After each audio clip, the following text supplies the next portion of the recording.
আজকে হাইকোর্টে বলেছে যে যারা টেন্টেড ক্যান্ডিডেট তারা 2025 সালের যে সেকেন্ড এসএলএসটি সুপ্রিম কোর্টের নির্দেশের সাপেক্ষে এসএসসি কন্ডাক্ট করেছেন সেখানে অংশগ্রহণ করতে পারবেন না। তাদের যদি অনলাইন অ্যাপ্লিকেশন কেউ করে থাকে তাদের মধ্যে থেকে সেই অনলাইন অ্যাপ্লিকেশন গুলো বাতিল, অর্থাৎ সাদা খাতার শিক্ষকেরা তারা নতুন নিয়োগ প্রক্রিয়ায় অংশগ্রহণ করতে পারবেন। এটাই তো হওয়া উচিত ছিল।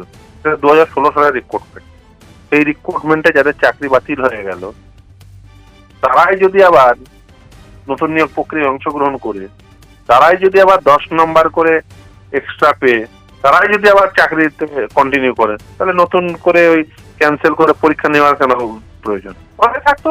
সুপ্রিম কোর্টে এত কষ্ট করে সুপ্রিম কোর্টের বিচারপতিরা নির্দেশ দিলেন এত বড় বড় লিখে, দরকার ছিল না তো।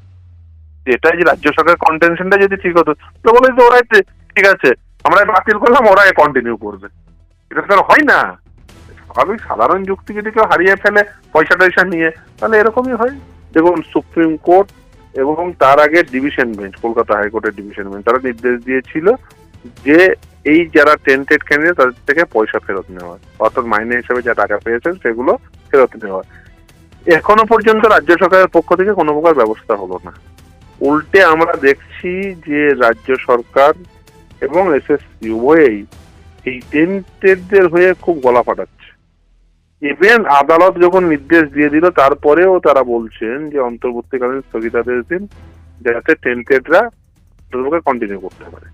ফলে টেন্টেডদের পক্ষে যারা থাকেন এসএসসি এবং রাজ্য সরকার, তাদের এই কর্মকাণ্ডে পরিষ্কার।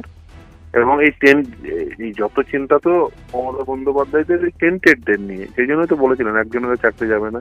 এই একজনের চাকরি যাবে না এটা করতে গিয়ে তো সকলের চাকরি বিসর্জন দিয়েছেন। যদি টেন্টেড গুলোকে চিহ্নিত করে দিতেন, তাদেরকে কাছ থেকে টাকাগুলো ফেরত নিয়ে নিতেন, আজকে এই দিন দেখতেই হতো না।